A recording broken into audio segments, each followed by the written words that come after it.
Mais bien sûr, mais est-ce que vous croyez pas,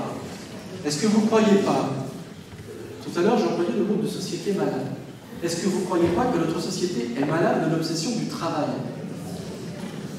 Et quand vous avez des personnes à qui, encore pour l'instant et pour quelque temps, espérons que ça dure, on octroie la retraite,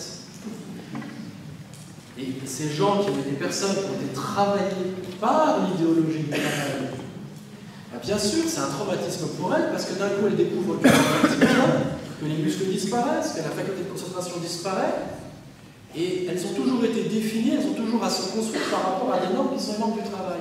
Donc ces personnes-là, elles ne travaillent plus, et pour elles, comment vivent-elles leur retraite? De manière désœuvrée. Et c'est dramatique, c'est dramatique. C'est pourquoi le mot que j'employais dans mon exposé, c'était de dire on peut en finir avec cette obsession de la production, mais à la place, il faut être capable de valoriser la vacance, les vacances. Et c'est infiniment dur pour nos contemporains. Moi, je connais des gens qui travaillent. Mais j'aime autant vous dire qu'ils ne sont pas à la fête au boulot, mais c'est que quand ils ont fini de travailler, ils n'ont plus d'envie, c'est d'y retourner. Ils se sont reposés pendant quelques jours, ils ont recomposé la force de travail, et après ils tournent en rond, et, je les cite, ils ne savent pas quoi faire. J'ai même été des fois invité à des soirées où il y a des gens que je ne connais pas, qui viennent vers moi, et ils me disent « Qu'est-ce que vous faites dans la vie ?»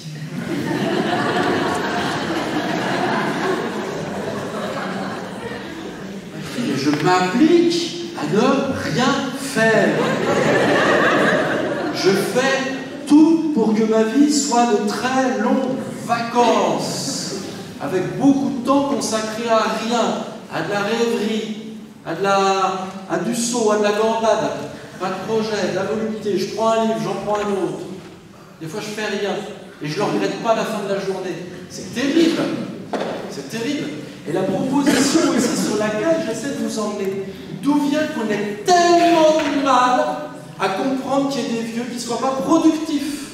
D'où vient qu'il y ait des vieux qui aient tellement de mal à se penser comme étant autrement que productifs? D'où vient le fait qu'il y ait beaucoup de personnes qui, sitôt qu'elles arrêtent de travailler, rentrent en dépression ou dans les 2 ans sécrètent un cancer? Pourquoi? Parce qu'elles sont désœuvrées. Et pourquoi sont-elles désœuvrées? Parce que le seul horizon de la vie, c'est l'activité. Le travail est devenir la bête de labeur. Et aujourd'hui, d'être à soi-même sa propre bête de labeur.